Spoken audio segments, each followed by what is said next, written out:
So the money that's present in the top levels of the game very rarely filters down to non-league, but one way that it does filter down is when non-league players are sold to these higher level clubs for massive fees, and there's been some over the years that are astronomical, bigger than I ever thought, and we'll cover those in this video, the top 10 most expensive non-league player sales. In at number 10 is the controversial frontman Richard Brodie, who left York City for Crawley Town in August 2010 for a fee of £225,000. Then 23 years old, the man didn't have a hugely successful time with the Red Devils, ended up being shipped out, and since his time with Crawley he's been with 14 different clubs and now finds himself in the 7th tier with Warrington Town. And at number 9 is a man who's had, well, a slightly more successful time than Richard Brodie since his move out of non-league, and that is Leigh Tomlin, who left Rushden Diamonds in August 2010 following a 5-year spell there. But similarly to Richard Brodie, another £225,000 transfer fee. Apart from 2 seasons, he's played his entire time since leaving non-league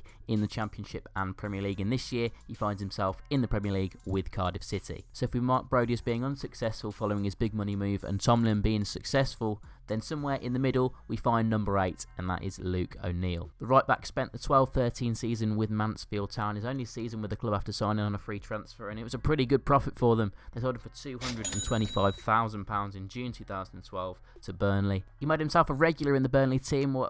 No, he didn't. He made 1 appearance in 3 years and now finds himself in League One with Gillingham, where he has cemented a regular place in their team. And number 7 is the most recent transfer on this list. An offer of £245,000 was too much for Leyton Orient to turn down following their relegation to the National League, and it saw their star prospect Tristan Abrahams move to the Championship to sign for Norwich City. He moved back to play for the O's on loan during the 17-18 season, but actually didn't make a single appearance. But he now finds himself out on loan again, this time with Exeter City in League 2. And number 6 is Elliot Hewitt, who left Macclesfield for Ipswich in May 2012 for a fee of around £258,000.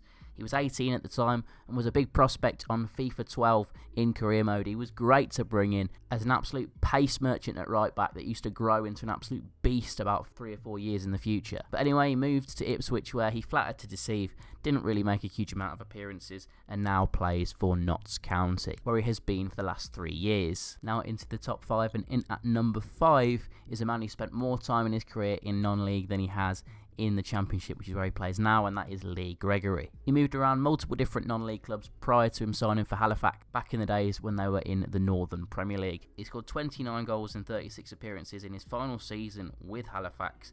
A late bloomer, he moved to Millwall for £278,000. He's been there for the last 4 years, and he's their talisman, but the top scorer last season. In at number 4 is a man who's finally realised the potential that he once had when he was a youngster at Newcastle United, and that is Marcus Madison. Upon being released by Newcastle as a youngster, he was told that he had an awful lot to learn, and he learnt that while he was at Gateshead. It grounded him a year in the conference, where he became one of the best players in non-league, earning himself a move to Peterborough United in August 2014 for a fee of £285,000. He still remains with the Posh to this day, but has been linked with Championship and Premier League moves in the last year or so. In at number 3 is another recent transfer, and it is Nathan Thomas, who 1 year ago left Hartlepool to sign for Sheffield United for £317,000. He jumped ship from Victoria Park following their relegation into non-league, but he only has 1 appearance with Sheffield United to his name at present, and has been out on loan with Shrewsbury and Notts County. A true fairy tale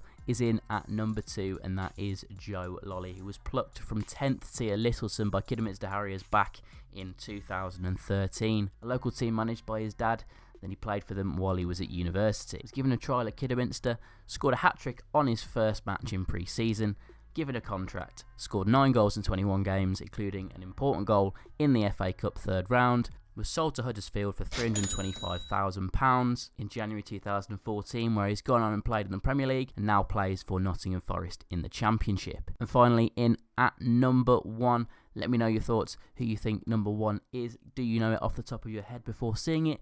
It is Shawn Bruce Lee. He's a centre-back who moved from Macclesfield, like Hewitt did, up to the Championship. where he signed for Peterborough United back in February 2012 for a fee of £340,000. He was a product of the Macclesfield Youth Academy and was loaned to Peterborough during the 2011-12 season, which was made permanent at the end of the season upon the Saltman's relegation to non-league. He made 67 appearances in 4 seasons for the Posh and is now playing in League 2 with Notts County. So there you have it, that is it for this top 10 list. Were there any on this list that did surprise you? Let me know in the comment section down below. Are there any players in non-league at the minute that you think could be sold for more money than any of these on this list? Let me know in the comment section down below. And if you enjoyed this video, hit that like button and subscribe. Hope to see you in the next video, and thanks for watching.